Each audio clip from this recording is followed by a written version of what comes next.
Hello everyone, welcome to our study channel examyatra.com. In this session हम modern Indian history के topic governor general and voice Roy of British India पर quiz cover करेंगे। इस quiz के सारे questions various official exam के previous year question से लिए गए हैं। Let's begin the quiz with question number 1.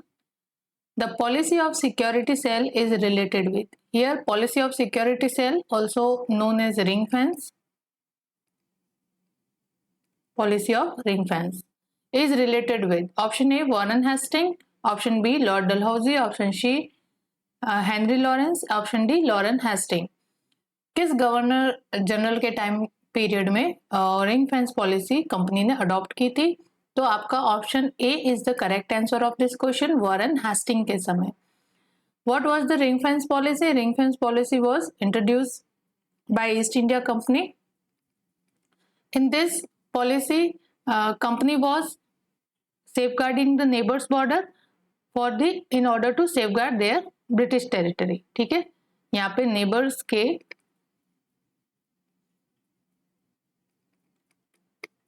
Neighbours के बॉर्डर को सिक्योर किया जाए in order to secure British territory. ठीक है, in order to secure British territory.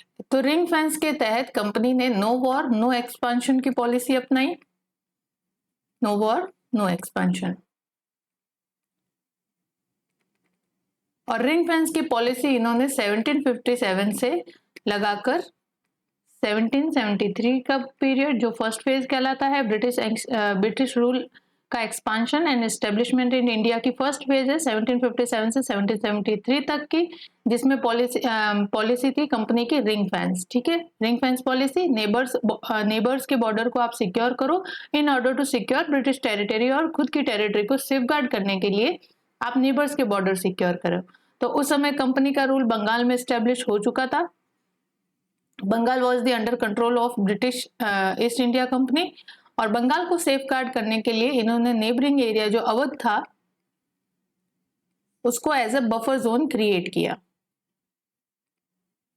Awadh को अपने इन्फ्लुएंस के अंडर लाया और उसको as a buffer zone use किया to safeguard Bengal from the Maratha and Afghans. Because that time Maratha और अफगान की रेड्स बहुत ज्यादा बढ़ रही थी। Maratha was consolidated their power under the leadership of Peshwa Madhavrao second, and Madhavrao के समय से ही मराठा, पहले तो थर्ड बैटल ऑफ पानीपत में इनको बहुत ज्यादा लॉसेस हुए थे, इनकी पूरी पावर डिक्लाइन हो गई थी, लेकिन अगेन माधवराव जब पेशवा बने तो उन्होंने अपनी पावर को वापस रीगेन किया, रिकंसोलिडेट किया, और Maratha as a strong challenge के रूप में एमर्ज होने लगे in front of British East India company. तो इस समय मराठा जो है वेरियस अलग अलग रीजन पे इंडिया में, राजस्थान है, नॉर्दर्न दिल्ली की पॉलिटिक्स में इंटरफेयर कर रहे थे, दक्कन से सरदेश मुखी और चौथ वसूल कर रहे थे। तो मराठाओं उस समय मराठा पावर जो है वो एक स्ट्रॉन्ग चैलेंज के रूप में ब्रिटिश ईस्ट इंडिया कंपनी के सामने थी, और ब्रिटिश ने अपने बंगाल की लैंड को सेफगार्ड करने के लिए अवध को एज अ बफर के रूप में यूज किया under the policy of ring fence. ठीक है, इस समय no war no expansion, but the exception was Mysore and Maratha और मैसूर के साथ वॉर हुआ। That was the exception. उनकी कंपनी की मजबूरी हो गई कि मैसूर और मराठाओं को अपने अंडर में लाना ही पड़ा, जबकि कंपनी ने नो वॉर और नो एक्सपेंशन की पॉलिसी अपना रखी थी। जस्ट बफर जोन क्रिएट करो और जो अपनी मेन टेरिटरी है जहां पे अपना रूल एस्टेब्लिश हो चुका है उसको सेफगार्ड करो। अदर कोई टेरिटरी को एनेक्स नहीं करना है या एक्सपेंशन फर्दर नहीं करना था। लेकिन एक्सेप्शन थे मैसूर और मराठा, बिकॉज मैसूर में हैदर अली और टीपू सुल्तान के अंडर मैसूर एमर्ज हो रहा था एज ए स्ट्रॉन्ग चैलेंज। तो दक्कन में मद्रास प्रेसिडेंसी पे खतरा मंडरा रहा था, इस वजह से वॉर में इन्वॉल्व होना पड़ा। And Maratha was also emerges as leading power और great challenge in front of British East India company. तो मराठाओं के साथ भी वॉर फिर इनएविटेबल हो गया to suppress them in order to safeguard their territory. तो टिल 1813 तक, जब तक कि लॉर्ड हेस्टिंग नहीं आ जाते, और तब तक कंपनी ने रिंग फेंस पॉलिसी ही अपनाई। और पहले under the Warren Hasting, then Wellesley आए, तो उन्होंने सब्सिडरी अलायंस के थ्रू जो है इंडियन टेरिटरी को अपने इन्फ्लुएंस के अंदर रखने की कोशिश की। तो subsidiary alliance was the extension of policy of ring fence. Subsidiary alliance जो वेलेस्ली द्वारा क्रिएट की गई, इंट्रोड्यूस की गई थी इन इंडिया में इन 1798 में, that was the extension of policy of ring fence. ठीक है, तो 1813 तक, जब तक कि लॉर्ड हेस्टिंग नहीं आ जाते यहाँ पे, सॉरी ये लॉर्ड हेस्टिंग नहीं आ जाते और 1813 में पैरामाउंटेसी, ब्रिटिश पैरामाउंटेसी वाला कॉन्सेप्ट नहीं ले आते, तब तक कंपनी जो थी वो नो वॉर नो एक्सपेंशन और रिंग फेंस पॉलिसी को एक्सटेंड कर रही थी। इसके बाद तो war was inevitable, more extension, more war and more annexation वाली पॉलिसी अपनाई गई थी after the 1813। So that is the whole scenario regarding the ring fence policy। और डलहौजी के समय तो मैक्सिमम एनेक्सेशन हुए थे। तो ब्रिटिश इंडिया का सबसे ज्यादा एक्सपांशन अगर कहें हम, तो वो था ब्रिटिश इंडिया की टेरिटरी का major expansion was take place in the leadership of Lord Dalhousie, under the leadership of Lord Dalhousie. Lord Dalhousie का पीरियड रहता है यहाँ पे 1845 से यहाँ पे 48 तक का पीरियड। तो वहां पे पंजाब का एनेक्सेशन लॉर्ड डलहौजी के अंडर ही होता है। अवध, मिस गवर्नेंस के रूल इन पे चार्ज लगाकर अवध को अनेक्स कर लिया जाता है। सतारा और various princely state was annex by the Lord Dalhousie. तो सबसे ज्यादा एक्सटेंशन ब्रिटिश इंडिया का होता है तो लॉर्ड डलहौजी के फेज में। Ring fence policy was related with Warren Hasting. Warren Hasting आपके first governor general of Bengal, first governor general of Bengal after the passing of regulating act 1773। This post is created. Now next question is number 2. Ring fence policy is associated with, again the same question but asked in the different exam. Option A Henry Lawrence, option B Dalhousie, option C Warren Hastings, option D Lord Clive। तो आपका correct answer option C Warren Hasting. Now next question is question number 3. The first Governor General of India was, first Governor General of India was option A Lord Clive, option B William Bentinck, option C Lord Mayo, option D Lord Dalhousie. तो आपका correct answer क्या हो जाएगा? Option B William Bentinck. William Bentinck was the first governor general of India after the passing of Charter Act 1833। 1833 के charter act के बाद जो governor general of Bengal का पद था उसको कन्वर्ट किया गया into the governor general of India के पद में। और फर्स्ट आपके गवर्नर जनरल ऑफ इंडिया बनते हैं विलियम बेंटिक, जबकि first governor general of Bengal बनते हैं Warren Hasting. Warren Hasting after the regulating passing the regulating act of 1773 का रेगुलेटिंग एक्ट के बाद। ठीक है, क्लियर है? और इसके बाद जब गवर्नमेंट ऑफ इंडिया एक्ट 1858 पास होता है तो उसमें इसी पद को, गवर्नर जनरल ऑफ इंडिया के पद को चेंज कर दिया जाता है और governor general of India vice Roy of India बन जाते हैं। ठीक है, वाइस रॉय ऑफ इंडिया का पद क्रिएट किया जाता है after the government of India act 1858, 1857 की क्रांति के बाद। क्योंकि 1857 की क्रांति के बाद ईस्ट इंडिया कंपनी को अबॉलिश कर दिया जाता है। भारत में कंपनी का रूल नहीं होके क्राउन का रूल आ जाता है, ब्रिटिश क्राउन का। तो क्राउन रूल के under government of India act 1858 पास होता है, जिसमें गवर्नर जनरल ऑफ इंडिया के पद को चेंज करके वाइस रॉय कर दिया जाता है और इसके साथ सेक्रेटरी ऑफ स्टेट के पद का भी क्रिएशन, न्यू ऑफिस क्रिएट किया जाता है, सेक्रेटरी ऑफ स्टेट। इस तरह से एडमिनिस्ट्रेशन ब्रिटिश इंडिया का भारत में होता है। ब्रिटिश गवर्नमेंट का भारत में इस तरह से ये सिस्टम तैयार करके वाइस रॉय और सेक्रेटरी ऑफ स्टेट के रूप में न्यू इंट्रोडक्शन किया जाता है। और यहाँ पे रॉबर्ट क्लाइव तो कौन थे? पहले तो कंपनी में एज ए एजेंट के रूप में आए थे भारत में, जब company was just trading company over here. Then बाद में बैटल ऑफ प्लासियन होता है, उसके बाद जब बंगाल में इस्टेब्लिश होता है रूल, तो फर्स्ट गवर्नर ऑफ बंगाल जो है वो रॉबर्ट क्लाइव बनते हैं, governor of Bengal Robert Clive. ठीक है।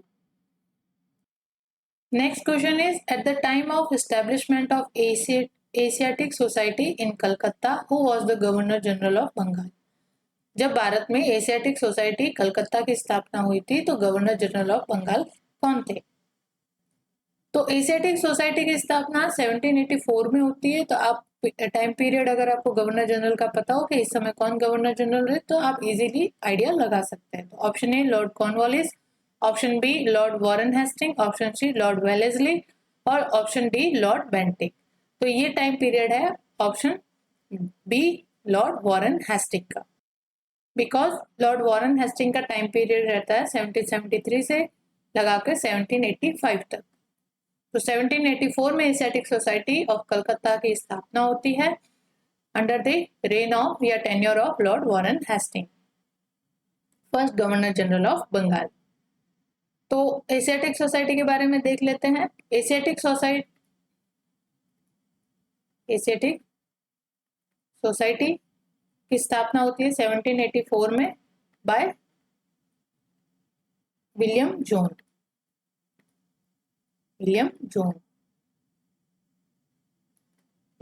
के द्वारा।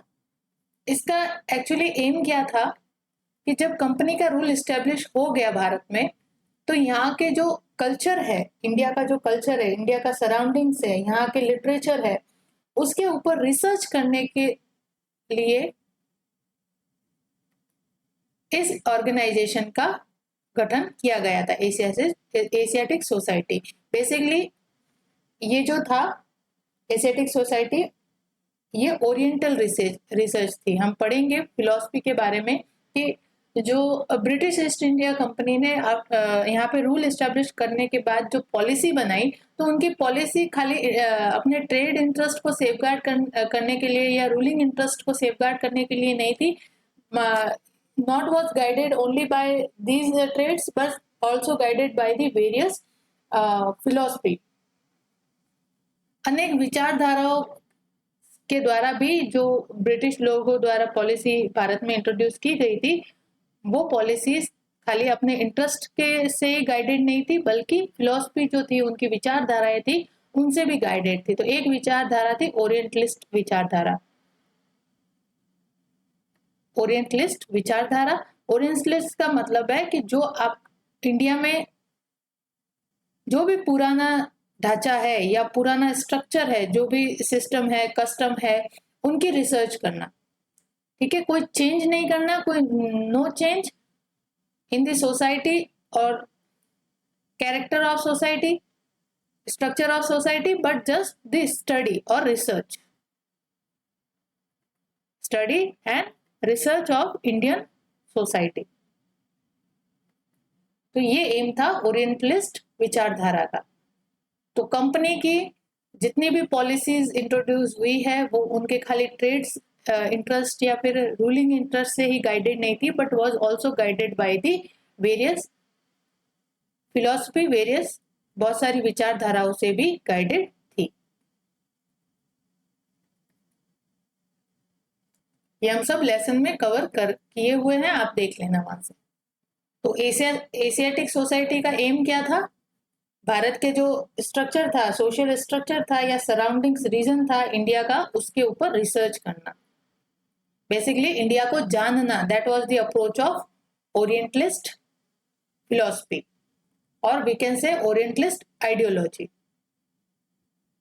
Ideology will be the right word for this. तो ओरिएंटलिस्ट आइडियोलॉजी जस्ट फोकस करती है स्टडी एंड रिसर्च पे of the Indian surroundings. Now next question is 5. Who among the following abolished the dual government system in Bengal? Bengal में dual government के system को किसने abolish किया था, किसने खत्म किया था? Option A Robert Clive, option B Lord Cornwallis, option C Warren Hasting और option D none of the above. तो right answer of this question will be the option C Warren Hasting. Warren Hasting Robert Clive के बाद आए थे। Robert Clive ने dual government system को introduce किया था इन बंगाल और उसको अबॉलिश किसने किया? वॉरेन हेस्टिंग ने इन 1765। 1765 में जब रॉबर्ट क्लाइव चले गए थे और वॉरेन हेस्टिंग भारत में आए थे, तब उन्होंने बंगाल में आते ही इस ड्यूअल गवर्नमेंट के सिस्टम को अबॉलिश किया। ड्यूअल गवर्नमेंट सिस्टम में क्या था, मैंने आपको बताया यहाँ पे लेसन में कि जो अफेयर थे बंगाल के एडमिनिस्ट्रेटिव अफेयर्स को दो भागों में बांट गया, दीवानी राइट्स और निजामत राइट्स। यहाँ पे दीवानी राइट्स जो थे जिसमें रेवेन्यू वगैरह का आता है और निजामत में जिसमें आपका एडमिनिस्ट्रेटिव वर्क जैसे कि लोकल सेल्फ गवर्नमेंट आ जाती है, मेंटेनेंस वगैरह का काम आ जाता है, पीडब्ल्यूडी वाले जैसे वर्क आ जाते हैं ना, साफ सफाई, देख रेख, रख रखाव, पब्लिक इंटरेस्ट के लिए या लोगों के लिए पॉलिसी क्रिएट करना ताकि उनको राहत मिल सके, जैसे फेमाइन वगैरह में हो। तो ये सारे काम जो थे वो निजामत में डाल गए, जबकि रेवेन्यू कलेक्शन जिससे पैसा आता है वो काम दीवानी ने कंपनी ने अपने अंडर रखा, जबकि निजामत का काम किसको दे दिया? नवाब ऑफ बंगाल को। नवाब ऑफ बंगाल ये काम करेगा, जबकि नवाब ऑफ बंगाल को फिक्स कर दिया पेमेंट एनुअली।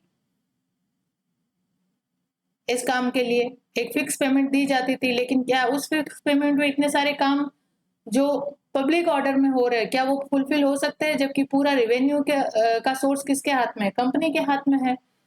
तो यहाँ पे एक तरह से ये था कि रिस्पॉन्सिबिलिटी विदाउट एनी पावर, और इस तरफ ईस्ट इंडिया कंपनी के पास पावर विदाउट एनी रिस्पॉन्सिबिलिटी वाला सिस्टम था। तो इसी को ड्यूअल गवर्नमेंट कहते हैं। ठीक है, ये वाला जो सिस्टम था वो वॉरेन हेस्टिंग ने यहाँ पे आते ही अबॉलिश किया और बोर्ड ऑफ रेवेन्यू जनरेट किया, बोर्ड ऑफ रेवेन्यू कॉन्स्टिट्यूट किया to administer the Bengal government. ठीक है, तो 1765 में dual government abolish by the Warren Hasting and introduced by the Robert Clive after the battle of Buxar 1765 में। Our next question is number 6. Which Governor General was prosecuted for impeachment? कौन से governor general पर महाभियोग चलाया गया था British government के द्वारा? ठीक है, Which Governor General was prosecuted for impeachment? तो आपका option A Warren Hasting, option B Lord Clive, option C Lord Cornwallis, option D Lord Wellesley. यहाँ पे आपका करेक्ट आंसर हो जाता है option A Warren Hasting. Warren Hasting governor general of Bengal थे उस समय और इनके ऊपर इम्पीचमेंट प्रोसिक्यूट किया गया था because he involve in the Rohilla war. Rohilla war, ठीक है। विदाउट एनी रीजन इन कंपनी ने अवध के नवाब का साथ देता है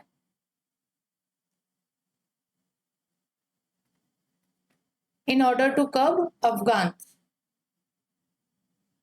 इन रोहिलखंड, जबकि अफगान कोई ऐसा चैलेंज पोज नहीं कर रहे थे अवध ऑफ नवाब के अगेंस्ट या फिर ईस्ट इंडिया कंपनी के अगेंस्ट। अफगान ऐसा कोई भी चैलेंज पोज नहीं कर रहे थे या अपनी टेरिटरी एक्सपेंशन नहीं कर रहे थे। मैटर क्या था कि अफगान जो थे वो परेशान हो चुके थे मराठाओं की रेड से।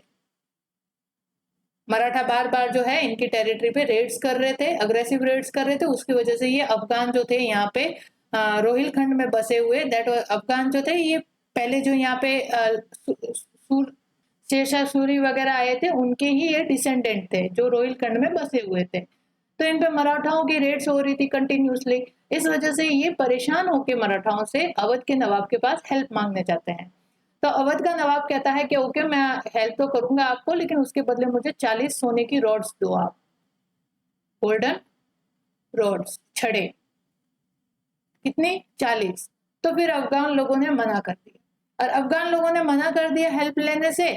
तो अवध का जो नवाब है वो जाता है कंपनी, बिकॉज उस समय अवध जो है वो अंडर द इन्फ्लुएंस था, ईस्ट इंडिया कंपनी के इन्फ्लुएंस के अंडर था, बिकॉज अवध को तो बफर जोन क्रिएट कर रखा था कंपनी ने, बंगाल पे अपना इस्टेब्लिश कर लिया था रूल, उसके बाद अवध को भी अपने इन्फ्लुएंस में ले लिया था। तो अवध का जो नवाब था वो अंडर द पैट्रोनेज था of the east India company. तो ईस्ट इंडिया कंपनी का गवर्नर जनरल उस समय थे वॉरेन हेस्टिंग, और वॉरेन हेस्टिंग ने फिर अवध के नवाब के साथ मिलकर रोहिलखंड पे अटैक कर देते हैं, और रोहिला वॉर होता है फिर। तो without any reason Warren Hasting ने अफगान या रोहिलखंड के ऊपर वॉर डिक्लेयर किया था। इस वजह से वॉरेन हेस्टिंग को फिर ब्रिटिश गवर्नमेंट ने इस एक्शन की बहुत ज्यादा क्रिटिसिज्म की, और फिर इनके ऊपर इम्पीचमेंट भी प्रोसिक्यूट किया गया। तो ये इसका मेन रीजन था रोहिला वॉर का। Now next question is question number 7। The transfer of capital of British India from Calcutta to Delhi was enacted during the period of. यहाँ पे पहले कैपिटल ब्रिटिश इंडिया की क्या थी? कलकत्ता, बिकॉज इन्होंने अपना रूल बंगाल से ही स्टार्ट किया था, तो इनकी कैपिटल भी थी Calcutta. And Calcutta city was also founded by East India company ही। तो कलकत्ता शहर की जो स्थापना ही है वो ईस्ट इंडिया कंपनी की ही देन थी। तो ये कलकत्ता से दिल्ली कब शिफ्ट की गई और किसके टाइम पीरियड में की गई? तो यहाँ पे ऑप्शन ए है Lord Minto, option B Lord Hardinge, option C Lord Chelmsford, option D Lord Reading. तो आपके यहाँ पे ऑप्शन करेक्ट हो जाता है option B Lord Hardinge.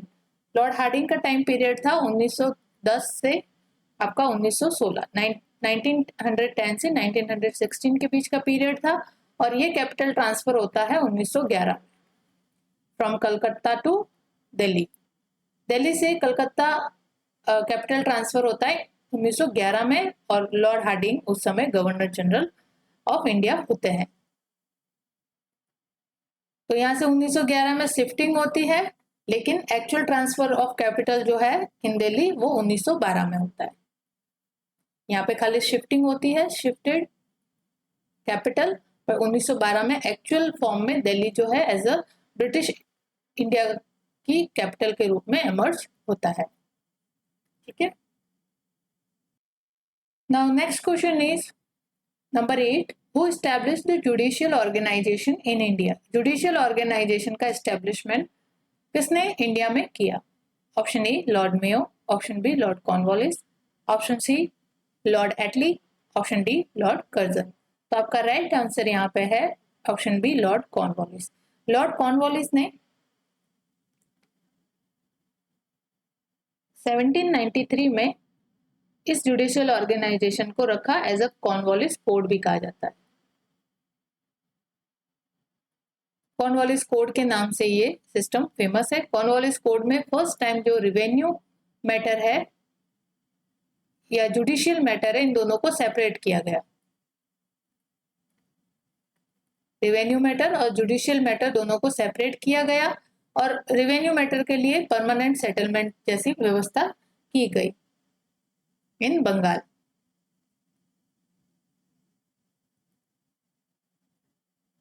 Permanent settlement. तो ये जुडिशियल ऑर्गेनाइजेशन 1793 में लॉर्ड कॉर्नवालिस, उस समय गवर्नर जनरल ऑफ बंगाल थे, के द्वारा इंट्रोड्यूस किया गया है इन इंडिया में, और इसको कॉर्नवालिस कोड के नाम से भी जाना जाता है। कॉर्नवालिस कोड में फर्स्ट टाइम रेवेन्यू अफेयर्स और जुडिशियल अफेयर्स दोनों में सेपरेशन किया गया, और रेवेन्यू कलेक्शन के लिए परमानेंट सेटलमेंट जैसी सिस्टम का इंट्रोडक्शन किया गया इन बंगाल रीजन। तो Cornwallis code is also famous for permanent settlement, या फिर वी कैन से कि फर्स्ट टाइम रेवेन्यू और जुडिशियल जो मैटर्स है वो सेपरेट किए गए in the Cornwallis code introduced by Lord Cornwallis in 1793। और इसके पीछे एम क्या था? To improve the governance of its territory in India. Now next question is question number 9। Who among the following governor general created the Covenanted Civil Service of India, which later came to be known as the Indian Civil Services? तो यहाँ पे option A है आपका Warren Hasting, option B Wellesley, option C Cornwallis, option D William Bentinck. तो यहाँ पे right answer option C है Cornwallis. Cornwallis was also known as a father of civil services in India. Father of civil services in India. India में civil services को लाने वाले जो थे वो कॉर्नवालिस थे। और कॉर्नवालिस ही एकमात्र ऐसे गवर्नर जनरल ऑफ बंगाल थे, या गवर्नर जनरल कह दे, जिनकी मृत्यु इंडिया में हुई है। ठीक है, जिनकी मृत्यु कॉर्नवालिस की इंडिया में ही हुई है। और इन्होंने कोविनेंटेड सिविल सर्विसेज ऑफ इंडिया जो है वो क्रिएट की थी या इंट्रोड्यूस की थी। तो यहाँ पे कोविनेंटेड और अनकोविनेंटेड में क्या फर्क होता है? दो चीजें हैं यहाँ पे, कोविनेंटेड सिविल सर्विस और अनकोविनेंटेड।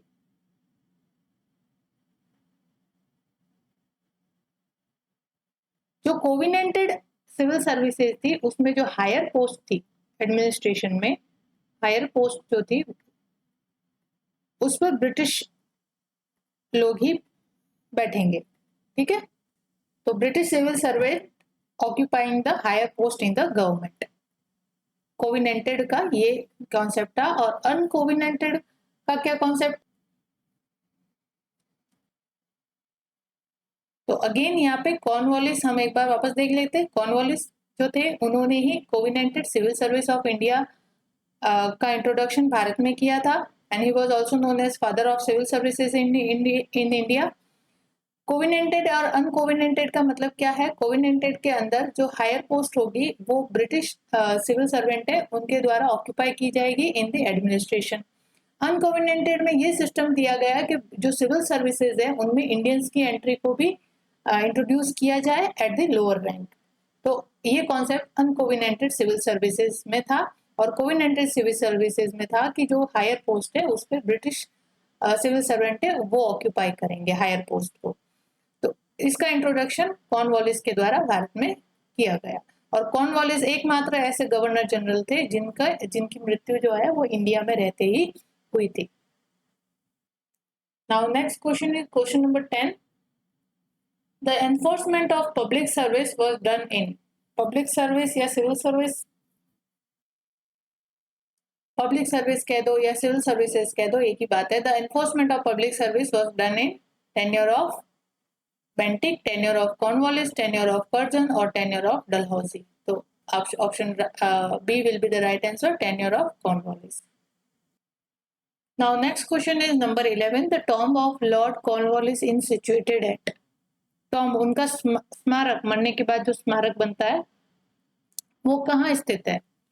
Option A Ghazipur, option B Ballia, option C Varanasi, option D Gorakhpur. आपने जितने भी गवर्नर जनरल इंडिया में आए थे उनमें से कोई भी इंडिया में रहते हुए नहीं मरे थे।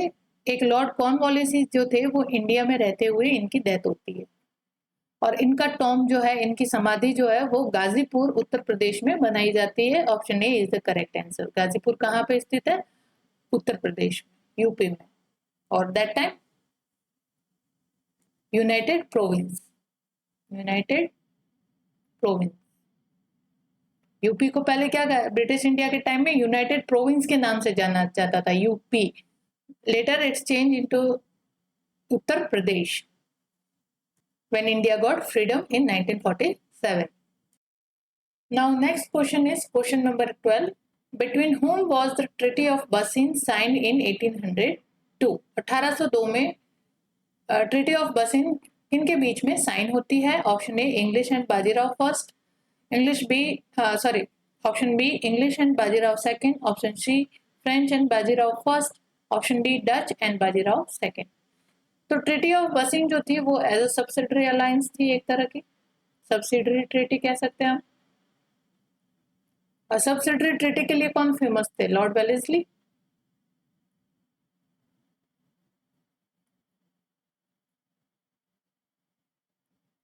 लॉर्ड वेलेस्ली का टाइम पीरियड था 1798 से 1803 तक का।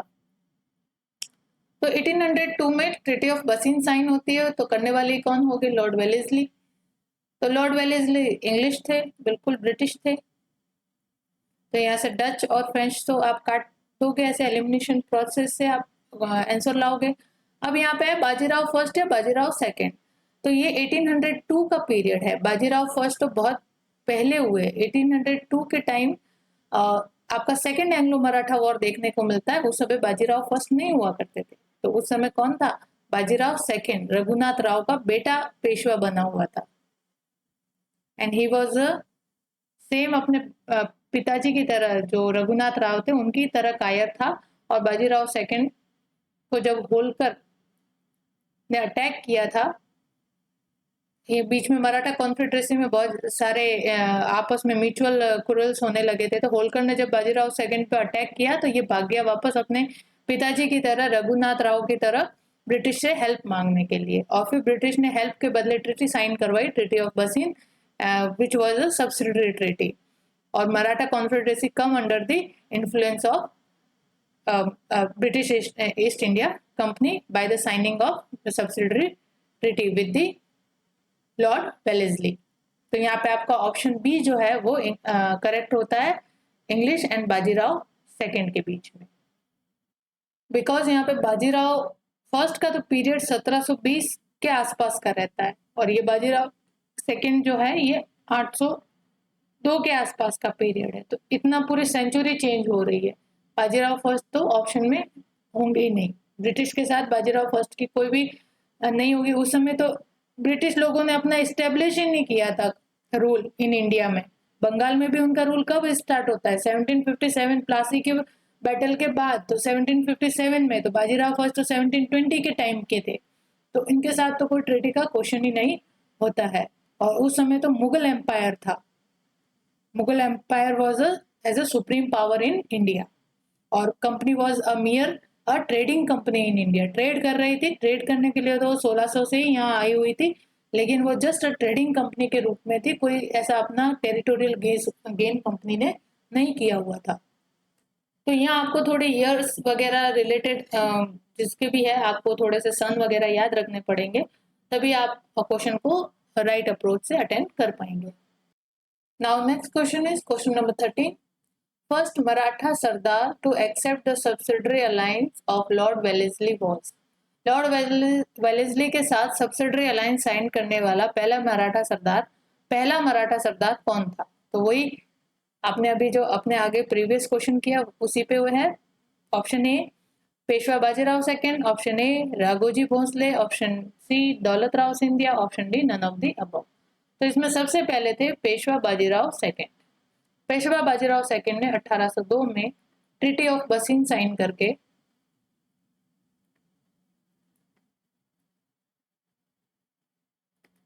सब्सिडरी अलायंस किया था with the Lord Wellesley. Now next question is question number 14। Subsidiary alliance was implemented during the reign of. किसके कार्यकाल में सब्सिडरी अलायंस जो था उसको इंप्लीमेंट किया गया था? Option A Lord Cornwallis, option B Lord Wellesley, option C sir John Shore, option D Lord Auckland. तो यहाँ पे आपका राइट आंसर हो जाता है option B Lord Wellesley, because subsidiary alliance का कॉन्सेप्ट ही लॉर्ड वेलेस्ली द्वारा 1798 में लाया था। और फर्स्ट सब्सिडरी अलायंस साइन करने वाले थे निजाम ऑफ हैदराबाद। निजाम ऑफ हैदराबाद। उसके बाद मैसूर ने साइन किया, तंजौर ने साइन किया, फिर मराठाओं ने साइन।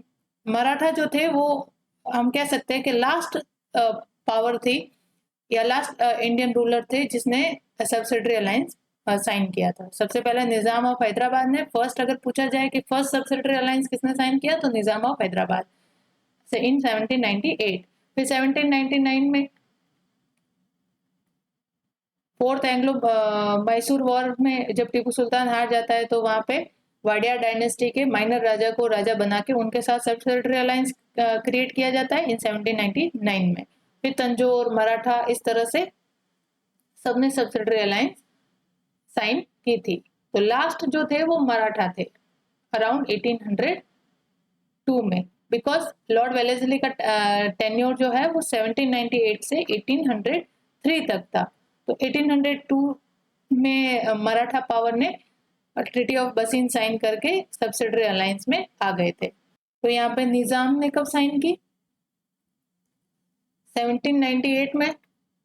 इंट्रोड्यूस करते ही फिर आता है आपका बारी मैसूर की 1799 में, और तंजौर ने भी सेम ईयर में साइन की सब्सिडरी अलायंस।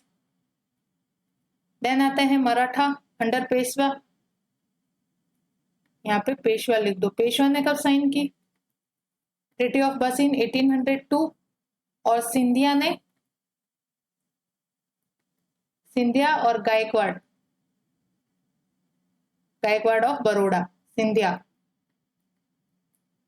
सिंधिया और गायकवाड़ ने 1803 में सब्सिडरी अलायंस साइन की। सिंधिया में थे दौलत राव सिंधिया, जिन्होंने सब्सिडरी ट्रीटी साइन की। ठीक है, तो ये ऑर्डर था सब्सिडरी अलायंस में आने के लोकल इंडियन रूलर्स जो थे, इंडियन रूलर जिन्होंने सब्सिडरी अलायंस साइन किया। Now next question is question number 15, who was the first Indian native ruler to accept the system of subsidiary alliance? अभी हमने देखा option A Scindia of Gwalior, option B Nizam of Hyderabad, option C Dalip Singh of Punjab, option D Gaekwad of Baroda. Subsidiary alliance वाला system सिर्फ Wellesley के time period में चला था। ये सिस्टम जो था वेलेस्ली ने ही इंट्रोड्यूस किया था, और उन्हीं के साथ उनके टेन्योर के खत्म होते ही सब्सिडरी अलायंस वाला सिस्टम खत्म हो चुका था। सब्सिडरी अलायंस वाले ट्रेड्स रह गए थे, जब भी कोई ट्रीटी होती थी, आगे जो आने वाले गवर्नर जनरल है उन्होंने ट्रीटी की थी, लेकिन यही ट्रेड्स यही रहते थे, लेकिन सब्सिडरी अलायंस नहीं कहलाते थे, फिर वो सेपरेट ट्रीटीज कहलाती थी, या वो बाद में डलहौजी के टाइम में तो अनेक्सेशन कहलाता था। ठीक है, और ये सब्सिडरी अलायंस वेलेस्ली के टाइम पीरियड तक फेमस था। और फर्स्ट इंडियन नेटिव रूलर कौन था? Nizam of Hyderabad, who signed the subsidiary alliance. Now next question is question number 16. Again the repeated question. The first Indian ruler who joined the subsidiary alliance, the Nizam of Hyderabad. Option B will be correct answer. Now next question is question number 17. The subsidiary alliance was not accepted by. किसने subsidiary alliance को accept नहीं किया था? तो option है the Nizam of Hyderabad, option be the Holkar state of Indore, the option see the Rajput state of Jodhpur, option D the ruler of Mysore. अब यहाँ पे हमें पता है, हमने अभी देखा कि निजाम तो फर्स्ट ही था जिसने सब्सिडरी अलायंस साइन किया था, तो नॉट एक्सेप्टेड वाली तो कंडीशन है ही नहीं। तो निजाम ने 1798 में साइन कर ली थी, मैसूर ने 1799 में साइन कर ली थी, मैसूर ने भी रिजेक्ट नहीं की थी। The Rajput state of Jodhpur ने भी साइन कर रखी थी सब्सिडरी अलायंस। तो बचे कौन? Option be the Holkar state of Indore. Holkar ने सब्सिडरी अलायंस साइन नहीं की, बिकॉज पेशवा ने भी कर ली थी 1802 में, बाजीराव सेकंड ने, सिंधिया ने 1803 में, गायकवाड़ ने भी 1803 में, Bhonsle was already under the alliance with Peshwa. ठीक है, भोसले तो पेशवा के साथ ही थे हमेशा, तो नहीं साइन करने वाले थे वो होलकर ही थे जिन्होंने सब्सिडरी अलायंस एक्सेप्ट नहीं की थी। बिकॉज सिंधिया और भोसले ने तो मिलके ही जो थर्ड एंग्लो मराठा वॉर है उसको अंजाम दिया था, उस समय होलकर इन्वॉल्व नहीं थे। Now next question is question number 18, who introduced subsidiary alliance system in administration to establish the British power over the Indian state? किसने इंट्रोड्यूस किया था? लॉर्ड वेलेस्ली ने 1798 में। Option B will be correct answer of this question.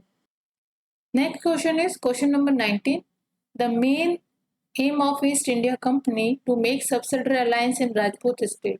Rajput state के साथ subsidiary alliance create करने का या करने का उनका मेन एम क्या था? Option A receiving military support against enemies, option B protecting these state from Maratha Pindari invasion, option C to receive funds in form of खिराज, option D to establish sovereignty of the British. Obviously is option D to establish the sovereignty of British, because subsidiary alliance create ही क्यों किया जा रहा था? जो ring fence की policy है जिसमें वेरियस इंडियन रूलर्स को अपने इन्फ्लुएंस में लाने की कोशिश हो रही थी। कंपनी जो है अपना एक्सपांशन थ्रू वॉर नहीं कर रही थी, एक्सपांशन थ्रू सब्सिडरी अलायंस कर रही थी।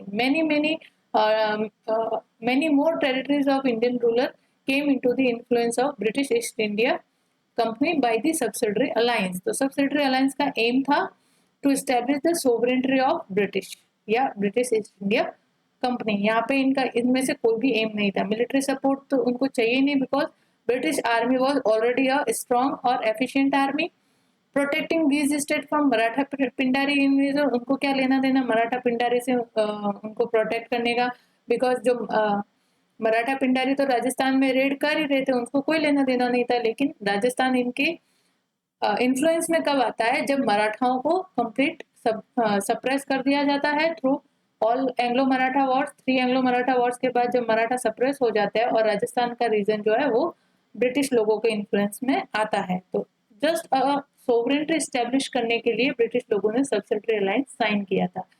और यहाँ पे क्या है, to receive the fund in form of खिराज। खिराज तो दिल्ली सल्तनत में लगाने जाने वाला टैक्स था, एग्रीकल्चर टैक्स कह दो इसको, या कल्टीवेशन पे जो टैक्स लगता था।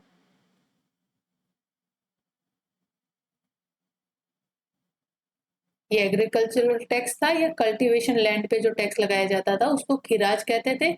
इसको अलाउद्दीन खिलजी ने इंट्रोड्यूस किया था। अलाउद्दीन खिलजी, दिल्ली सल्तनत के टाइम, ठीक है। तो खिराज तो मिडाइवल इंडिया का पार्ट है। तो option D will be correct answer of this question, to establish the sovereignty of British. Now next question is, at the time, next question is 20th question. At the time when empires in Europe was crumbling before the might of Napoleon, which one of following Governor General kept the British flag flying high in India? जब Europe Napoleon के साथ war में involve था, Europe की situation थी death और struggle की with the France, ठीक है।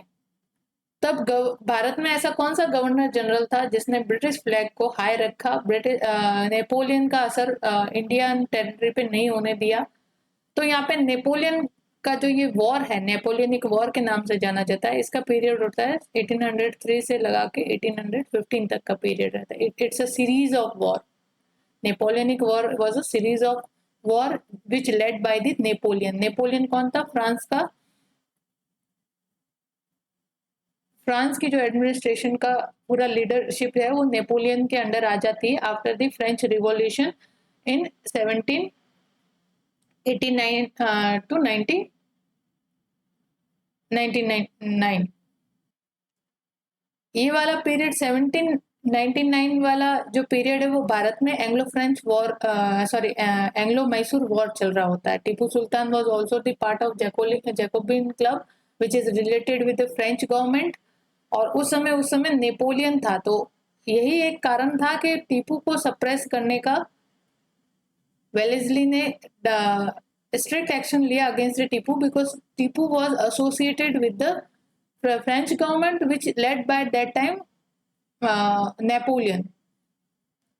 फ्रेंच गवर्नमेंट नेपोलियन के अंडर थी और नेपोलियन से रिलेशन यानी फ्रेंच गवर्नमेंट से रिलेशन टीपू को बहुत महंगा पड़ा था। उसका रिजल्ट था 4th एंग्लो मैसूर वॉर, और उसमें वेलेस्ली ने टोटली टीपू को बैटल में हराकर मैसूर को अनेक्स किया था। तो ये टाइम पीरियड सेम ही है, जब फ्रेंच रिवॉल्यूशन वहां हो रहा था उसके बाद पूरा कंट्रोल नेपोलियन के पास आता है, और नेपोलियन को कहा जाता है he is a child of French revolution. French revolution के बाद से ही नेपोलियन एमर्ज होता है। फिर इसने फ्रांस का एक्सपांशन करने के लिए, फ्रांस को एक्सपांशन करने के लिए इसने इधर उधर यूरोप के ऊपर जो है वॉर अटैक किए, ठीक है। कोलिएशन कर करके वॉर शुरू किए, और इसने ब्रिटेन को डीबार्ड किया, बिकॉज उस समय सब जगह आप देखो तो किसके बीच में राइवलरी चल रही थी? ब्रिटेन एंड फ्रांस के बीच में, फॉर कॉलोनाइजेशन। फ्रांस भी अपने कॉलोनियां बढ़ा रहा था, ब्रिटेन भी अपनी कॉलोनियां बढ़ा रहा था, और ये चीज कॉन्फ्लिक्ट और ज्यादा वायलेंट तब हो जाती है जब नेपोलियन पावर में आता है। और नेपोलियन ने तो ब्रिटेन को फिर डीबार्ड करने के लिए, अदर यूरोपियन कंट्रीज से ट्रेड बिल्कुल कट करने के लिए, इसको बिल्कुल ही साइड में करने के लिए इसने फिर सीरीज ऑफ वॉर लेड की which is known as a Napoleonic war. तो इस समय यूरोप जो था वो डेथ एंड स्ट्रगल में फंसा हुआ था विद द फ्रांस, और उस समय भारत में गवर्नर जनरल थे। आप 1803 का पीरियड का आता है 1798 से 1803 का पीरियड है वो आपका है ऑप्शन सी लॉर्ड वेलेस्ली का। लॉर्ड वेलेस्ली ने सब्सिडरी अलायंस कर करके यहाँ के जो इंडियन रूलर थे, लोकल रूलर थे, उनको अपने इन्फ्लुएंस में लाया था विदाउट वॉर। इन्फ्लुएंस में लाया था विदाउट वॉर, वॉर नहीं किया था। अगर वॉर में इन्वॉल्व होते तो ऑलरेडी वहां यूरोप जो है उस साइड पे यूरोप के अंदर ब्रिटेन जो है वो नेपोलियन या फ्रांस कह दो, फ्रांस के साथ ऑलरेडी वॉर में इन्वॉल्व है, तो वहां पे वैसे ही फाइनेंशियल डिग्रेडेशन तो हो रहा है, फाइनेंस का लॉस हो रहा है। अगर यहाँ पे सब्सिडरी अलायंस नहीं करके वॉर के थ्रू यहाँ के इंडियन रूलर को अपने इन्फ्लुएंस में लाने की कोशिश होती तो यहाँ पे भी फाइनेंस जो है वो लॉस होता, मैन पावर लॉस होता, फाइनेंस लॉस होता, कंप्लीटली कैपिटल लॉस होता, इनको कंप्लीटली कैपिटल फेल्योर होता। तो सब्सिडरी अलायंस के थ्रू वेलेस्ली ने इंडियन रूलर को अपने इन्फ्लुएंस में लाया, जिसमें ना तो उनका मैन पावर खर्च हुई, ना ही उनकी मिलिट्री पावर खर्च हुई, और ना ही उनका कैपिटल खर्च हुआ। जस्ट डिप्लोमेसी काम आई, और डिप्लोमेसी के थ्रू इतने सारे स्टेट जो है वो ब्रिटिश ईस्ट इंडिया कंपनी या ब्रिटिश गवर्नमेंट के इन्फ्लुएंस में आ गए। तो ये है a great example of diplomacy by Lord Wellesley. Now next question is question number 21. The revolt of Vellore occurred during the regime of which governor? तो ये वेलोर की जो म्यूटिनी होती है वो किस गवर्नर के रिजिम के दौरान होती है? आपका option A Wellesley, option B lord Minto, option C Lord Cornwallis, option D sir George Barlow. तो ये होती है वेलोर म्यूटिनी आपकी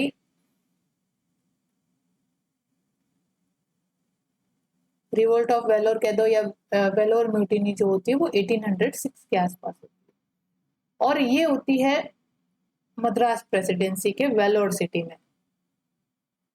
प्रेसिडेंसी कौन सी थी? मद्रास। और मद्रास के गवर्नर उस समय थे sir George Barlow. Sir George Barlow was the incharge of Madras presidency और गवर्नर ऑफ मद्रास प्रेसिडेंसी, जिनके अंडर ये वेलोर म्यूटिनी होती है 1806 में। It was basically sipahi mutiny, सिपाहियों के द्वारा की गई थी,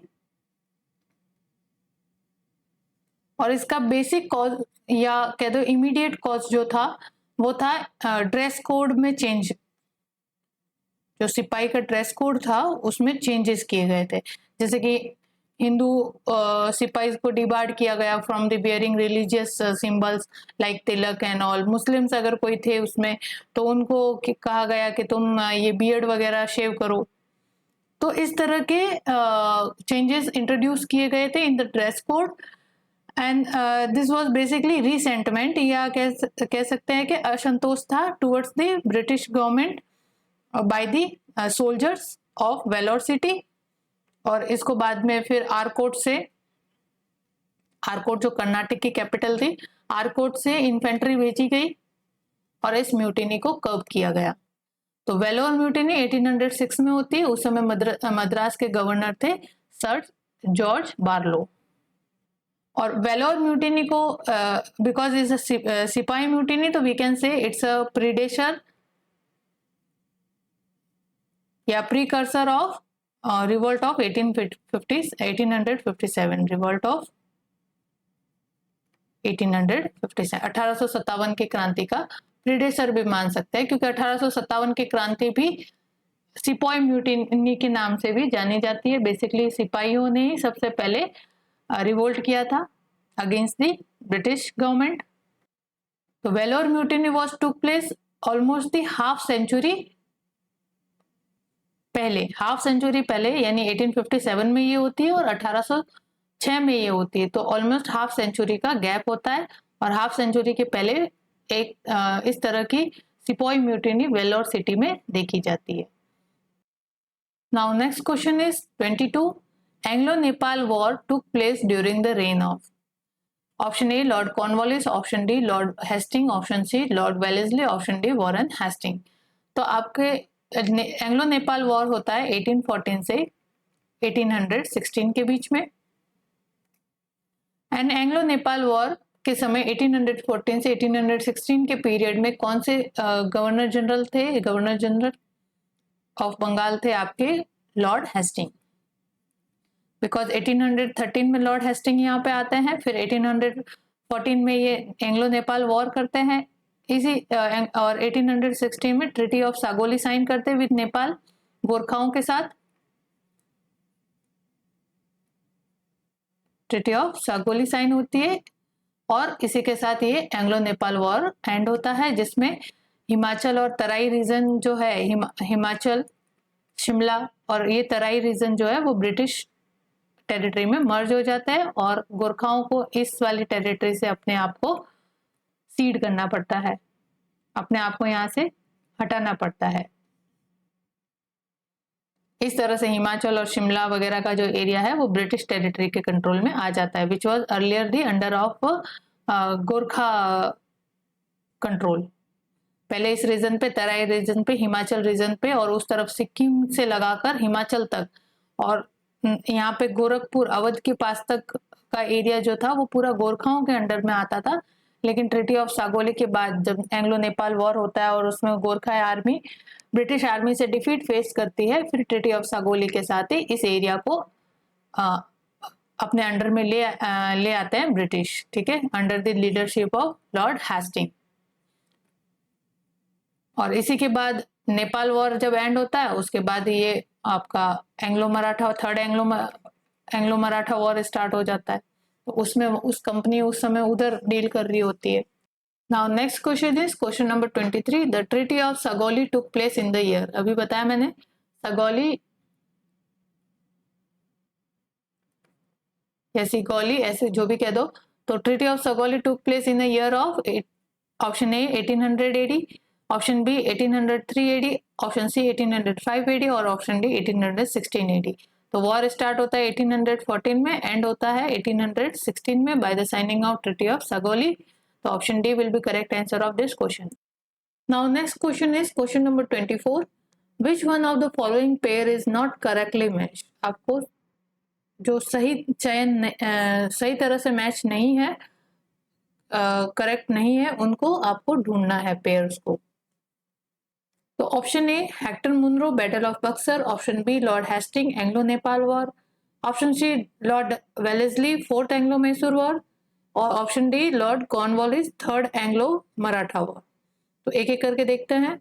option A Hector Munro battle of Buxar, ये करेक्टली मैच है, बिकॉज जब बैटल ऑफ बक्सर होता है इन 1764 में किनके बीच होता है? East India Company versus joint front of nawab of Awadh, nawab of Bengal Mir Qasim and Shah Alam second, इन तीनों के जॉइंट फ्रंट के साथ होता है।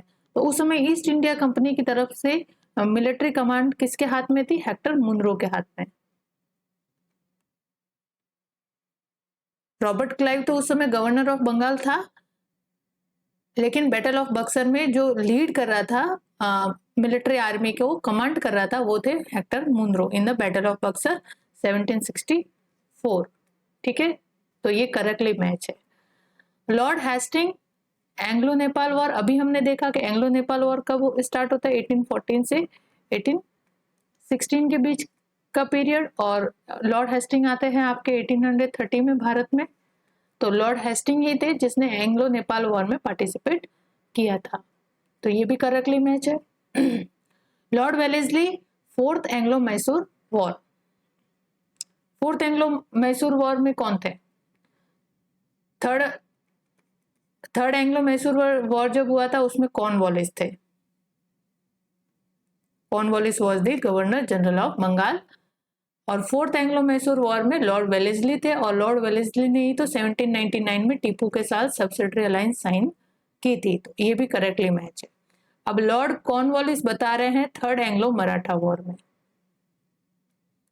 थर्ड एंग्लो मराठा वॉर का पीरियड होता है 1816 के बाद का, यानी 1817 से 1819 के बीच का, बिकॉज मराठा कॉन्फेडरेसी जो है ब्रिटिश ईस्ट इंडिया कंपनी के कंट्रोल में कब आती है? 1819 में finally, with the ending of third Anglo Maratha war.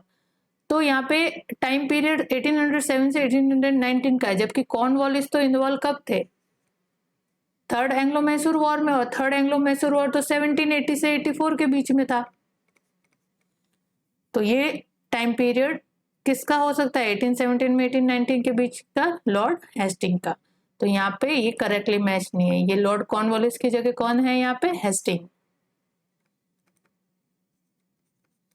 ठीक है, हेस्टिंग ये एंग्लो नेपाल वॉर करने के बाद, वहां से ट्रीटी ऑफ सागोली करने के बाद 1807 में थर्ड एंग्लो मराठा वॉर करते हैं, और हेस्टिंग ने ही पिंडारी और मराठा कॉन्फेडरेसी को साथ में ही सप्रेस किया था। तो इसका ऑप्शन डी जो है वो राइट आंसर है, और ये करेक्टली मैच नहीं है। थर्ड एंग्लो मराठा वॉर के समय लॉर्ड हेस्टिंग थे, ना कि लॉर्ड कॉर्नवालिस थे। लॉर्ड कॉर्नवालिस तो थर्ड एंग्लो मैसूर वॉर के समय थे। ठीक है, now next question is question number 25। Third Anglo Maratha war is related to, again third Anglo Maratha war का टाइम पीरियड 1817 टू 1819 के बीच का। तो इस समय किसका टाइम पीरियड होगा? कौन से गवर्नर जनरल होंगे? Option A sir John Shore, option B Lord Wellesley, option C lord Hasting, option D Lord Cornwallis. कौन हो गया? Option C lord Hasting. ठीक है, 1813 के बाद का इनका टाइम पीरियड है। तो right answer is lord Hasting.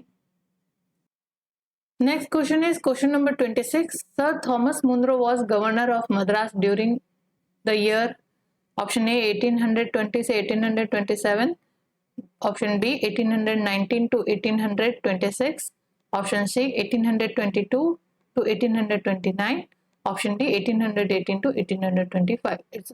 ये फैक्चुअल क्वेश्चन है, डायरेक्ट ऐसे आपको सन याद रख के बताना पड़ेगा। सर थॉमस मुनरो जो थे वो गवर्नर थे मद्रास प्रेसिडेंसी के। ऑप्शन ए 1820 से 1827 के बीच का इनका टाइम पीरियड था। और ये क्वेश्चन इसलिए पूछा गया है बिकॉज सर थॉमस मुनरो जो थे, इनकी डेथ हो गई थी मद्रास में रहते हुए फ्रॉम द कॉलेरा। कॉलेरा एक तरह का बुखार होता है। तो basically cholera is a bacterial infection, जिसके कारण आपको डायरिया और डायरिया हो जाता है, और डायरिया के साथ ही फिर डिहाइड्रेशन बॉडी में क्रिएट होता है। तो इसके कारण से उस समय कॉलेरा का इतना ज्यादा इलाज नहीं था। अगर टाइम पे ट्रीट नहीं किया जाए तो ये सीवियर हो जाता था। और सर थॉमस मुनरो की डेथ भी कॉलेरा की वजह से हुई थी उस समय। इसीलिए ये क्वेश्चन थोड़ा सा इस वजह से पूछा गया है कि किस टाइम पीरियड में सर थॉमस मुनरो गवर्नर थे मद्रास के। तो 1820 से 1827 के बीच में। ठीक है, now question number 27। On the basis of alleged maladministration, which Governor General had taken the administration of Mysore State? Mysore state को दुशासन के दोष लगाकर किस गवर्नर जनरल ने मैसूर को अनेक्स किया था? तो option A lord Wellesley, option B Lord Hasting, option C lord William Bentinck, option D lord Hardinge. तो इसका करेक्ट आंसर है option C lord William Bentinck. Because जब हमने लेसन में पढ़ा था phases of British expansion and establishment in India, British rule का expansion और एस्टेब्लिशमेंट इन इंडिया जब पढ़ रहे थे उसमें देखा था कि जब ब्रिटिश एक्सपांशन और ब्रिटिश रूल का एस्टेब्लिशमेंट भारत में हो रहा था तो उसकी थर्ड फेज थी 1813 से 1848 के बीच में। डलहौजी और वेलेस्ली और पैरामाउंटेसी वाला सिस्टम इंट्रोड्यूस किया था बाय लॉर्ड हेस्टिंग। तो इस समय मोर एक्सपांशन हुआ था, ब्रिटिश टेरिटरी का मोर एक्सपांशन हुआ था, और लॉर्ड विलियम बेंटिक द्वारा अनेक जो लोकल एरिया थे, लोकल स्टेट थे, उनको मल एडमिनिस्ट्रेशन है, क्रुएल्टी ऑफ रूलर है, एब्सेंस ऑफ राइट सक्सेसर है, ऐसे इशू के ऊपर उनको अपने टेरिटरी में अनेक्स कर लिया था, ब्रिटिश टेरिटरी में अनेक्स कर लिया गया था। तो विलियम बेंटिक द्वारा कुर्ग को, छच्छर को, जैंतिया को, अहोम को, खैतल को, इन सबको 1834 से 1835 से 43 के बीच में अनेक्स कर लिया गया था। तो लॉर्ड विलियम बेंटिक ने मैसूर को भी मल एडमिनिस्ट्रेशन यानी दुशासन के चार्ज लगा के एलेज करके उसको दोष लगाकर ब्रिटिश टेरिटरी में मैसूर को अनेक्स कर लिया था।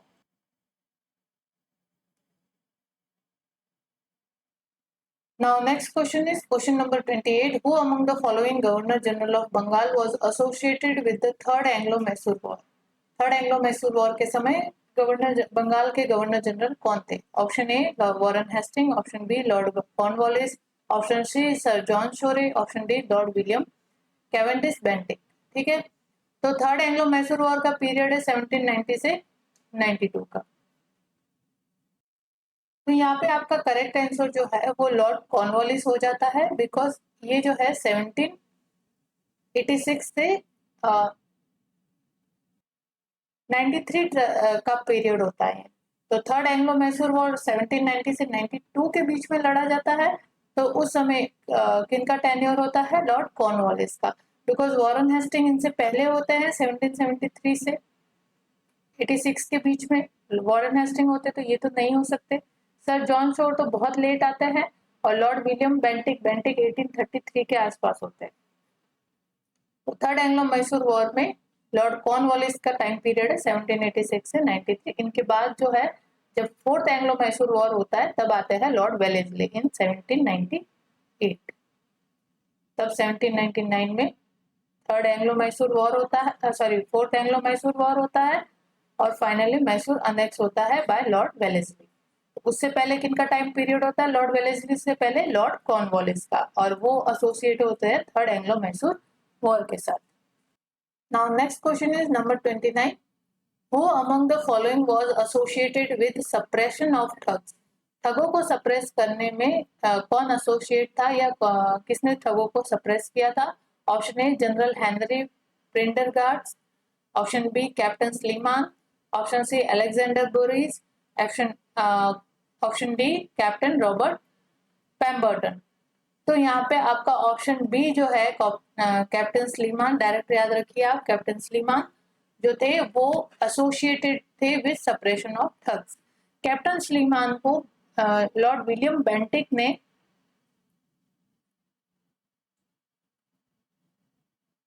अपॉइंट किया था to suppress the thugs. Thugs क्या हुआ करते थे उस समय भारत में? अपना वेश बदलकर लोगों को ठग लेते थे, कैपिटल रूप से या फाइनेंशियली रूप से उनको ठग लिया करते थे। तो उस समय ठगी बहुत ज्यादा थी, किसी न किसी तरह से लोगों को मूर्ख बना के उनसे पैसे ऐंठ लिया करते थे। तो इनको सप्रेस करने के लिए लॉर्ड विलियम बेंटिक, जो उस समय गवर्नर जनरल ऑफ इंडिया थे, 1828 से 1835 का इनका टाइम पीरियड होता है, और 1833 के बाद ये गवर्नर जनरल ऑफ इंडिया बनते हैं after the passing the charter act of 1833। उससे पहले ये गवर्नर जनरल ऑफ बंगाल होते हैं। तो Lord William Bentinck he first governor general of India बनते हैं, और इनके टेन्योर में ठगों को सप्रेस किया जाता है by Captain Sleeman. Now next question is question number 30. Sati system was abolished by option A Lord Warren Hastings, option B Lord Wellesley, option C Lord William Bentinck, option D Lord Ripon। तो आपका correct answer हो जाएगा option C lord William Bentinck. Lord William Bentinck ने ही सती system जो था India में उसको अबॉलिश किया था by passing the act with the help of Raja Ram Mohan Roy. Raja Ram Mohan Roy उस समय सोशल रिफॉर्मर थे, उनकी हेल्प से लॉर्ड विलियम बेंटिक ने सती के ऊपर एक्ट पास करके सती सिस्टम जो था उसको अबॉलिश किया, सती प्रैक्टिस अबॉलिश की। सती प्रैक्टिस में क्या होता था, जब किसी स्त्री के पति की डेथ हो जाती थी तो उसको उसके साथ पति की चिता में उसके साथ बिठा दिया जाता था, और इसको सेल्फ एमोल्यूशन कहते थे। एक तरह से आत्मदाह कर लिया जाता था स्त्रियों को। कभी कभी स्त्रियां सती होना पसंद करती थी अपने पति के साथ, बिकॉज ये शुरू से ट्रेडिशन है अपने यहाँ का।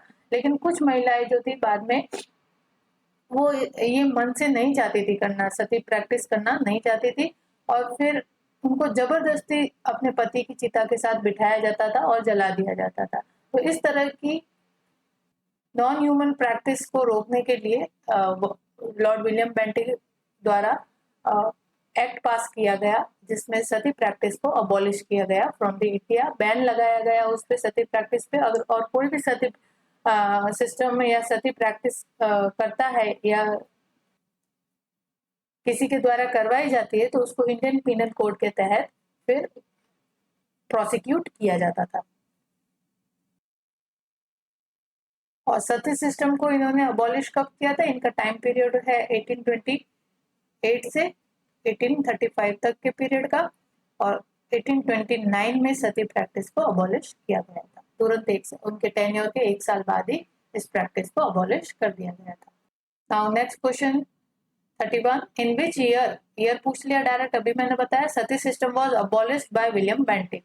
तो सती सिस्टम का अबॉलिश विलियम बेंटिक के द्वारा कब किया गया? तो ऑप्शन आपका हो जाएगा 1829, ऑप्शन सी 1829 एडी में सती सिस्टम को अबॉलिश किया गया by William Bentinck. Now next question is question number 32, hill assembly plan was set up for the development of adivasi by. Hill assembly plan को किसके द्वारा सेटअप किया गया था? आदिवासियों के विकास के लिए, आदिवासियों के डेवलपमेंट के लिए किसके द्वारा हिल असेंबली प्लान को इंट्रोड्यूस किया गया था? Option A T Wilkinson, option B Cleveland, option C lord William Bentinck, option D lord Macaulay. आपका यहाँ पे ऑप्शन बी हो जाता है क्लीवलैंड। क्लीवलैंड जो थे वो ब्रिटिश सिविल सर्वेंट थे, सिविल सर्वेंट थे, और इनके द्वारा ही हिल असेंबली प्लान इंट्रोड्यूस किया गया था फॉर डेवलपमेंट ऑफ आदिवासी। ये राजमहल हिल जो है उड़ीसा में, वहां के आदिवासियों के डेवलपमेंट के लिए ये हिल असेंबली प्लान इंट्रोड्यूस किया गया था। और क्लीवलैंड ने आदिवासियों को खूब प्रमोट किया था to came into the main stream by the selling their goods, like जो वो अपन जंगल से फॉरेस्ट गुड्स जो होते हैं फॉरेस्ट से प्राप्त करते थे, जैसे हनी है, तेंदू के पत्ते हैं, टम्बैको है वगैरह, ये सारी चीजें जो फॉरेस्ट से इनको प्राप्त होती थी, वो गुड्स मार्केट में बेचने के लिए इस तरह का सिस्टम जो था वो क्लीवलैंड द्वारा लाया गया था, सो दैट कि इनको उनके रिटर्न में पैसा मिल सके और आदिवासियों का यहाँ पे डेवलपमेंट हो सके, विकास हो सके, और वो भी मेन स्ट्रीम में आ सके। तो इस तरह का सिस्टम जो है वो हिल असेंबली प्लान कहलाता है, जो है क्लीवलैंड के द्वारा इंट्रोड्यूस किया गया था या सेटअप किया गया था। क्लीवलैंड ब्रिटिश सिविल सर्वेंट हुआ करते थे कंपनी के अंडर, और इन्होंने इस प्लान को इंट्रोड्यूस किया था for the development of adivasi. Now next question is question number 33, the export of slaves from Bengal was banned in which year. तो यहाँ पे दास, स्लेव मतलब दास या दास्ता, दास्ता का अंत बंगाल में कब किया गया? तो ये ऑप्शन ए 1764, 1789, सी 1858 और डी 1868 में। तो इसका राइट आंसर हो जाता है ऑप्शन बी 1789 में। 1789 में बंगाल से दास्ता को खत्म किया गया। बंगाल से स्लेवरी जो है, स्लेवरी का मतलब यहाँ पे ह्यूमन रूप में दासों को बेचा और खरीदा जाता था, ह्यूमन एज अ स्लेव बेचे जाते थे और खरीदे जाते। तो इस तरह की प्रैक्टिसेस को 1789 में ईस्ट इंडिया कंपनी द्वारा बंगाल के रीजन में बैन किया गया। और इस समय गवर्नर जनरल ऑफ बंगाल जो थे वो थे कॉर्नवालिस।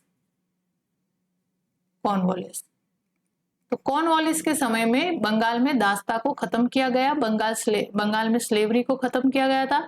बंगाल में रिवर फ्रंट के किनारे ऐसे मार्केट लगता था जिसमें दासों को बेचा और खरीदा जाता था, ठीक है, बाय वेरियस, जैसे फ्रेंच है, पोर्चुगीज है, ये लोग भी इस प्रैक्टिस में इन्वॉल्व थे, और इंडियन रूलर भी अब दासों को खरीदते और बेचते थे। तो इस तरह की प्रैक्टिसेस बंगाल में 1789 में बैन कर दी जाती है बाय लॉर्ड कॉर्नवालिस। और उसके बाद 1833 में जब चार्टर एक्ट पास होता है, उसी के साथ स्लेवरी अबॉलिशन एक्ट भी पास किया जाता है। स्लेवरी अबॉलिशन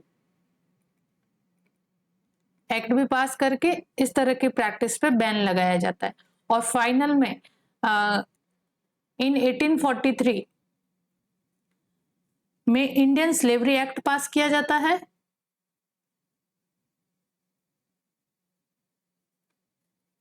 और स्लेवरी पे रोक पूरी तरह से लगा दी जाती है। और 1843 में गवर्नर जनरल ऑफ इंडिया कौन थे? एलन बरो।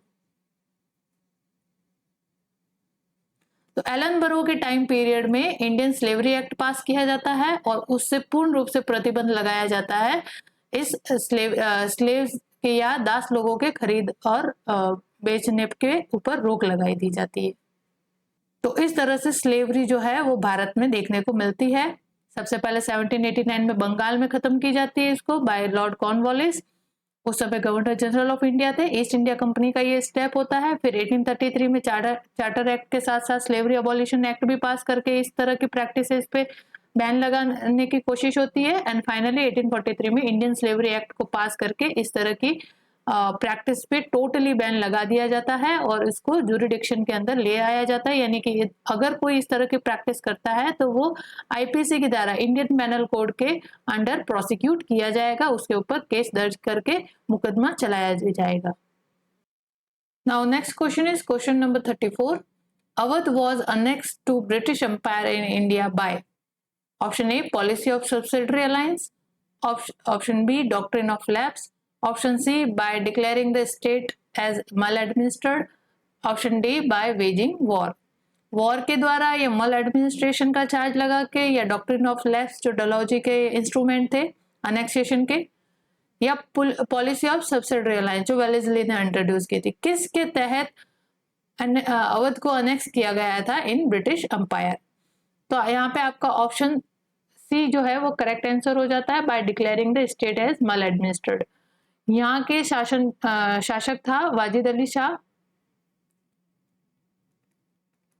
वाजिद अली शाह 1764 जो बैटल ऑफ बक्सर होता है उसके बाद से ही अवध जो है वो डायरेक्ट इन्फ्लुएंस में है, डायरेक्ट कंट्रोल है ईस्ट इंडिया कंपनी के, डायरेक्ट कंट्रोल में है अवध, ठीक है।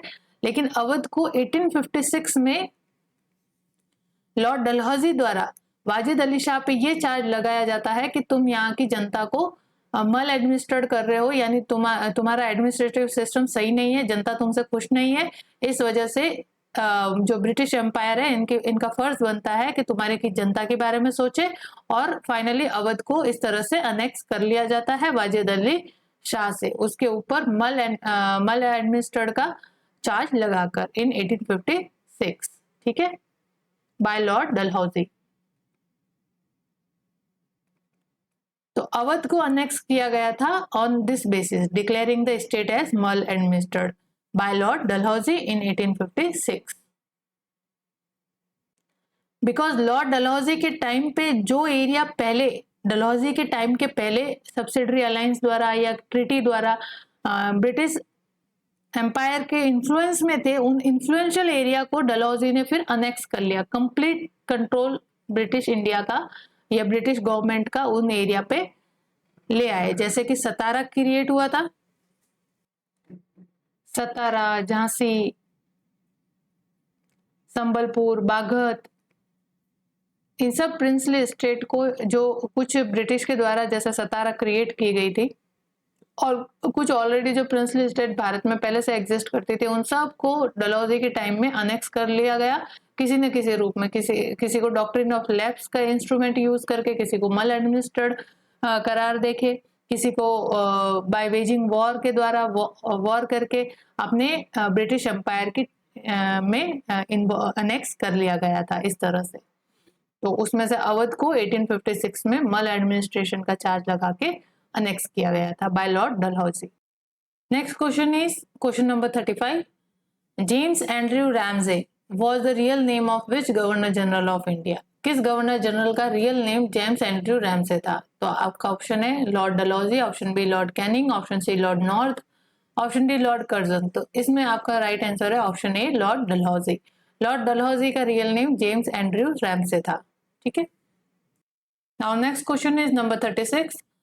Awadh was amalgamated into the British dominion in year. आपको ईयर पूछा है कि किस ईयर में अवध का अनेक्सेशन या अमलगेमेशन कर दिया गया था इन ब्रिटिश डोमिनियन या ब्रिटिश एम्पायर में। तो option A 1853, 1854, B option C 1855, option D 1856। तो मैंने अभी आपको बताया कि अवध का अनेक्सेशन हुआ था 1856 में by Lord Dalhousie on the ground of maladministered on the Wajid Ali Shah. Now next question is question number 37. Which of the underwritten pair is correctly matched? आपको सही युग्म को चयन करना है. ऑप्शन ए 1849 में merger of Satara into the British India और British empire. Option B 1848 में मर्जर ऑफ पंजाब या annexation of Punjab. Option C 1856 में मर्जर ऑफ अवध और ऑप्शन डी 1855 में मर्जर ऑफ झांसी. तो आपको यहाँ पे करेक्टली मैच ऑप्शन ढूंढना है. तो यहाँ पे 1849 में मर्जर ऑफ सतारा ये रॉन्ग है, बिकॉज सतारा का मर्जर होता है आपके 1848 में. सतारा को प्रिंसली स्टेट जब मराठा कॉन्फेडरेसी मर्ज हो गई थी, अमलगेमेट हो गई थी इनटू द ब्रिटिश डोमिनियन या ब्रिटिश एम्पायर, पेशवासिप खत्म कर दी गई थी, तो सतारा को as a princely state create किया गया था और वहां पे पेशवा के डिसेंडेंट को बिठा दिया गया था. जो शिवाजी के डिसेंडेंट थे उनको बिठा दिया गया था.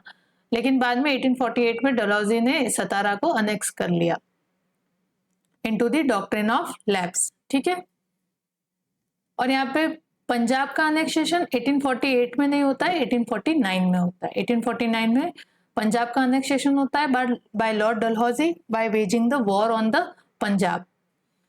एंड 1856 में merger of Awadh, that is correct. Awadh भी 1856 में मर्ज होता है in British dominion on the ground of maladministered on the Wajid Ali Shah. Wajid Ali Shah पे मल एडमिनिस्ट्रेशन का चार्ज लगा के अवध को अनेक्स कर लिया जाता है into the British dominion by Lord Dalhousie in 1856. तो ये करेक्टली मैच है. ठीक है. तो यहाँ पे अपन को ऑप्शन मिल गया, ऑप्शन सी करेक्टली मैच. और करेक्टली मैच ही ढूंढना था, तो यहाँ पे ये ऑप्शन डी भी रॉन्ग है. मर्जर ऑफ झांसी जो है, झांसी 1855 में होता है.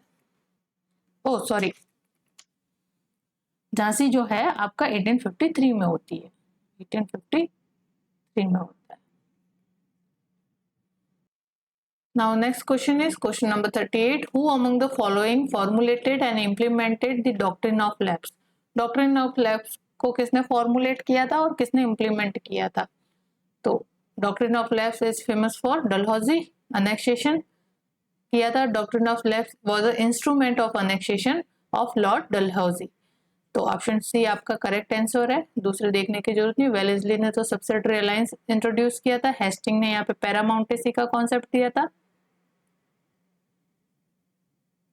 पैरामाउंटेसी, वेलेस्ली जो थे उन्होंने सब्सिडरी अलायंस इंट्रोड्यूस किया था.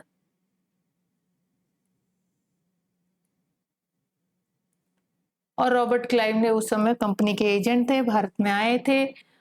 बहुत सारे इन्होंने वॉर लड़े और ब्रिटिश एम्पायर की फाउंडेशन इंडिया में रखी. ठीक है. Now next question is question number 39. The ruler of which one of the following state was removed from power by the British on the pretext of misgovernance? Misgovernance, maladministration, इन सब का charge लगा कि किस state को British dominion में involve किया गया था या मर्ज किया गया था, अनेक्स किया गया था. Option A Awadh, option B Jhansi, option C Nagpur और ऑप्शन डी सतारा. आपका करेक्ट आंसर है ऑप्शन ए अवध. तो मिस गवर्नेंस या मल एडमिनिस्ट्रेशन का चार्ज लगा के अवध को अनेक्स किया गया था. झांसी, नागपुर, सतारा को तो डॉक्ट्रिन ऑफ लैप्स के थ्रू अनेक्स किए गए थे. Doctrine of lapse in different year. Jhansi को आपके 1853 में, नागपुर को आपके यहाँ पे 1854 में और सतारा यहाँ पे आपका हो जाता है 1848 में. तो डॉक्ट्रिन ऑफ लैप्स के थ्रू इन तीनों स्टेट को मर्ज अनेक्स किया गया था या अमलगेमेट किया गया था इन ब्रिटिश डोमिनियन. लेकिन अवध को मिस गवर्नेंस के इंस्ट्रूमेंट को यूज करके अनेक्स किया गया था by Lord Dalhousie. Now next question is number 40. Which of the following was the first victim of Lord Dalhousie's policy of doctrine of lapse? Dalhousie की doctrine of lapse की policy का first victim कौन सा state बनता है? Option A Jhansi, option B Satara, option C Karauli, option D Sambalpur. तो यहाँ पे सबसे पहले आपका विक्टिम बनता है option B Satara. Satara was a princely state created by East India company and first annex भी सतारा को ही किया गया by Lord Dalhousie on the ground by the policy of doctrine of lapse. तो डॉक्ट्रिन ऑफ लैप्स का first victim बनता है सतारा 1848 में। झांसी 1853 में डॉक्ट्रिन ऑफ लैप्स से एनेक्स किया जाता है। करौली का एनेक्सेशन तो प्रोसीड कर दिया गया था बाय लॉर्ड डलहौजी, लेकिन बोर्ड ऑफ कंट्रोल ने इसकी इजाजत नहीं दी और करौली का एनेक्सेशन रुक गया। लेकिन संबलपुर जो है वो 1849 में अनेक्स कर लिया गया था। तो इस तरह का ऑर्डर रहा इन स्टेट का अनेक्स होने का in the British dominion by the instrument of Lord Dalhousie's annexation policy. Now next question is question number 41. The conquest of Sindh by British was completed during the period of. किसके tenure में सिंध का annexation complete होता है? Option A lord Ellenborough, option B Lord Hardinge, option C lord Auckland, option D lord Amherst. तो आपका यहाँ पे correct answer जो है option A lord Ellenborough. Ellenborough ने ही सिंध के अंदर जो सक्सेशन का इशू था उसके अंदर इन्वॉल्व किया और चार्ल्स नेपियर ने इसका प्रोसीड किया चीज़ों को। लॉर्ड एलनबरो को आइडिया को वहाँ पे प्रोसिक्यूट किया चार्ल्स नेपियर ने। एंड फाइनली सिंध का अनेक्सेशन होता है by waging war on Sindh in 1843। Now next question is question number 42. Sindh was annexed by the British in option A 1843, option B 1845, option C 1849, option D 1854। किस year में सिंध का annexation होता है? तो option A 1843 is the correct answer. और आपके governor general कौन होते हैं इस समय? Governor general of India Ellenborough.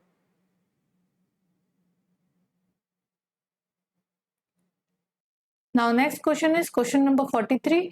The princely estate of Baghat was annexed to the British in. तो यहाँ पे बागत जो है वो हिमाचल की प्रिंसली स्टेट हुआ करती थी और उसका अनेक्सेशन आपके यहाँ डलहौजी के द्वारा ही किया जाता है। किस ईयर में किया जाता है?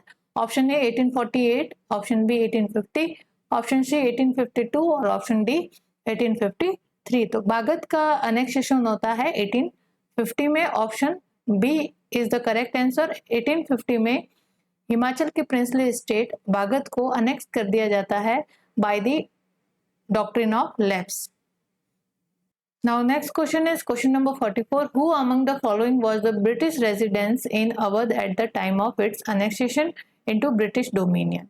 जब लॉर्ड डलहौजी ने अवध का अनेक्सेशन किया था इन 1856 तो उस समय ब्रिटिश रेजिडेंस कौन था अवध में? बिकॉज अवध पहले ईस्ट इंडिया कंपनी के अंडर एज अलाय था, सब्सिडरी अलाय था। पहले उसको बफर जोन के यूज किया, फिर उसके साथ सब्सिडरी अलायंस साइन करके उसको सब्सिडरी अलाय बनाया गया। तो अवध शुरू से ही ईस्ट इंडिया कंपनी के इन्फ्लुएंस में रहा हुआ है।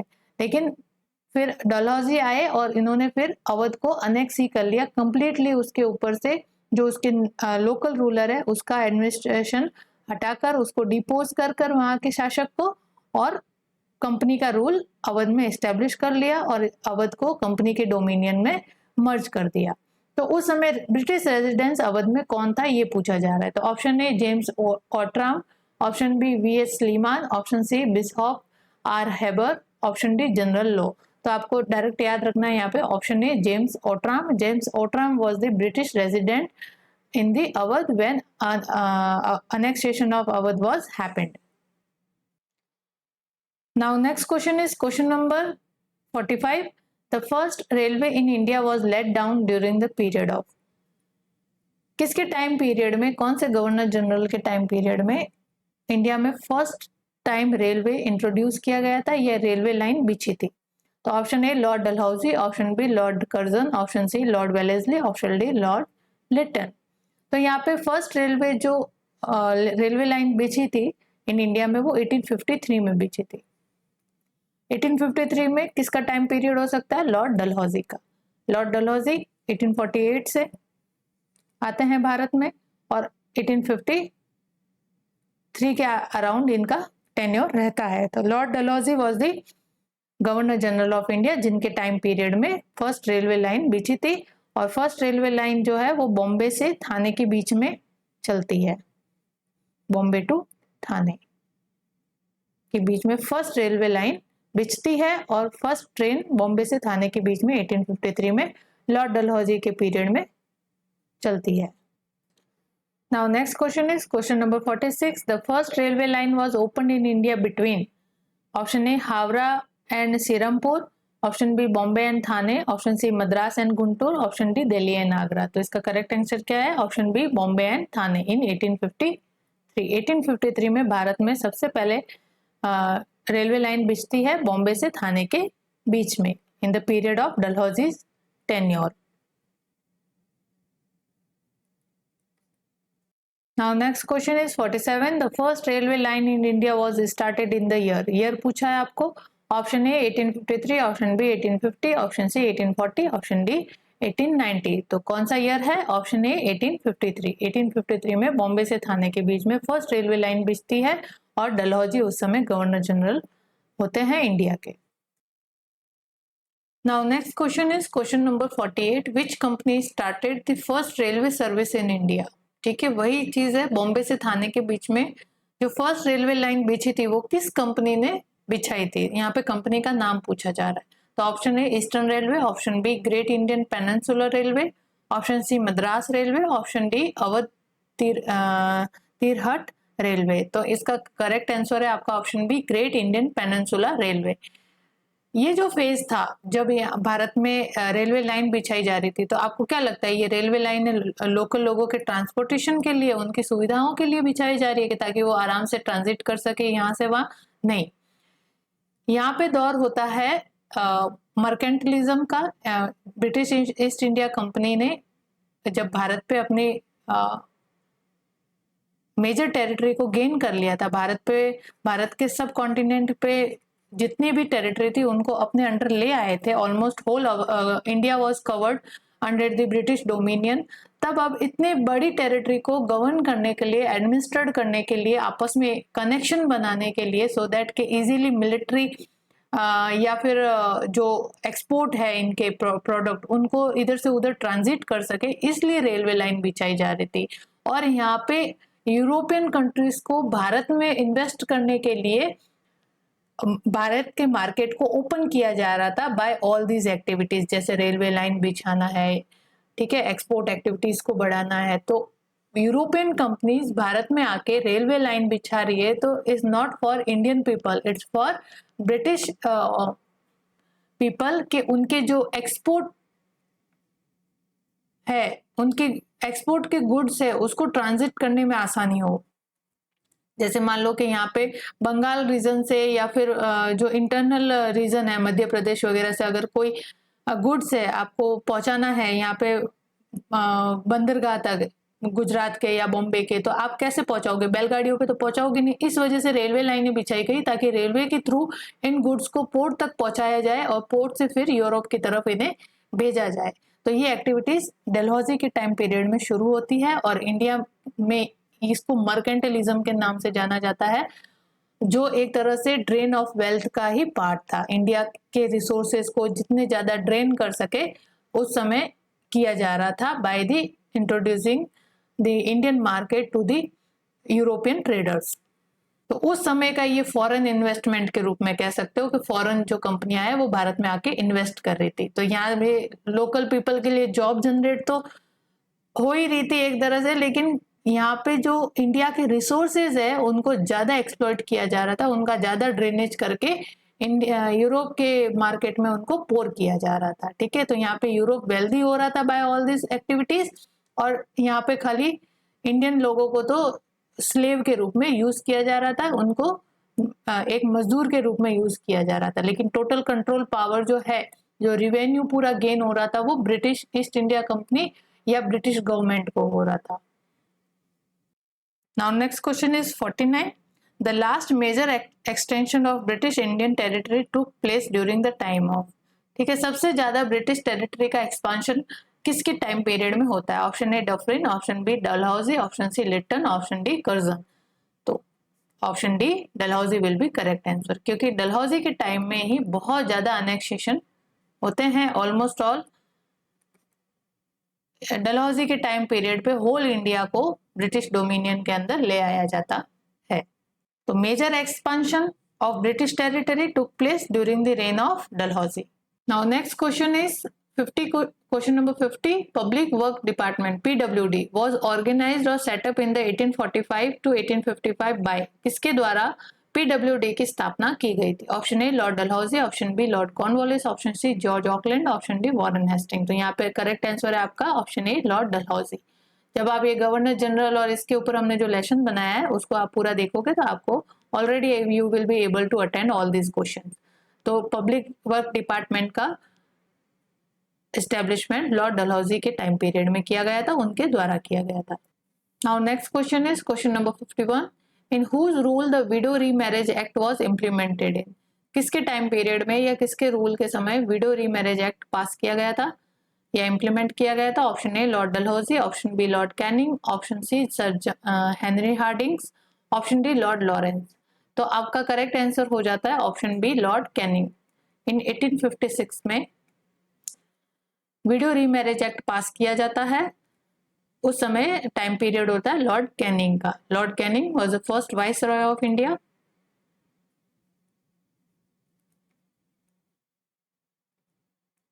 ठीक है।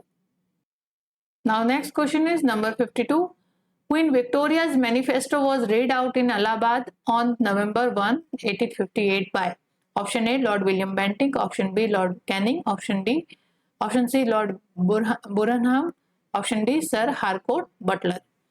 तो यहाँ पे जो ये क्वीन विक्टोरियाज का मैनिफेस्टो है इन 1858 में किसके द्वारा पढ़ा गया था? तो 1858 में गवर्नमेंट ऑफ इंडिया एक्ट पास होता है। 1857 में जो म्यूटिनी होती है या रिवोल्ट होता है उसके बाद यहाँ पे ईस्ट इंडिया कंपनी का रूल तो अबॉलिश कर लिया जाता है और इंडिया की टोटल पावर का कंट्रोल ब्रिटिश क्राउन के हाथ में जाता है या ब्रिटिश गवर्नमेंट के हाथ में जाता है। और ब्रिटिश गवर्नमेंट ने 1858 का गवर्नमेंट ऑफ इंडिया एक्ट पास करके ये डिक्लेयर कर दिया कि अब जो है इंडिया में वो क्राउन रूल होगा, ब्रिटिश गवर्नमेंट का रूल होगा और क्वीन विक्टोरिया उसकी हेड होगी। तो क्वीन विक्टोरिया का मैनिफेस्टो पढ़ने वाले कौन होंगे? तो 1858 में जब गवर्नमेंट ऑफ इंडिया एक्ट पास किया गया तो उसी के साथ गवर्नर जनरल ऑफ इंडिया जो ईस्ट इंडिया कंपनी के अंडर वर्क किया कर रहे थे, अब वो वाइस रॉय बन जाएंगे। ठीक है, वाइस रॉय ऑफ इंडिया होंगे और वाइस रॉय जो है वो डायरेक्ट रिप्रेजेंटेटिव होंगे ब्रिटिश गवर्नमेंट के in India. Vice Roy British government के रिप्रेजेंटेटिव है इन इंडिया में। तो ऑब्वियसली इनका जो मैनिफेस्टो है वो कौन रीड आउट करेगा? Vice Roy of India. तो उस समय first viceroy of India कौन थे? 1858 के एक्ट के पास होने के साथ जब ये वाइस रॉय का पद क्रिएट किया गया था Lord Canning. Option B will be correct answer, Lord Canning. Lord Canning ही first viceroy of India होते हैं। तो यही जो है इलाहाबाद में क्वीन विक्टोरिया का मैनिफेस्टो रीड आउट करते हैं, जिसमें क्वीन विक्टोरिया कहती है कि भाई मतलब वो हेड होगी ब्रिटिश पोजीशन के इन इंडिया में और ब्रिटिश पोजीशन अब इंडिया जो है टोटली अब किसके अंडर में होगा? ब्रिटिश क्राउन के अंडर में होगा, ब्रिटिश गवर्नमेंट के अंडर में होगा और जो भी पॉलिसीज और रेगुलेशन पास किए जाएंगे वो ब्रिटिश गवर्नमेंट के द्वारा पास किए जाएंगे। तो इंडिया का एडमिनिस्ट्रेशन जो है वो कम्प्लीटली ब्रिटिश गवर्नमेंट के अंडर होगा। सो इस क्वेश्चन के साथ हम इस सेशन का एंड करते हैं। रेस्ट ऑफ द क्वेश्चन हम नेक्स्ट सेशन में कवर करेंगे, that is part 2 of this topic. Thank you very much. Please do like, share and comment to our study channel examyatra.com.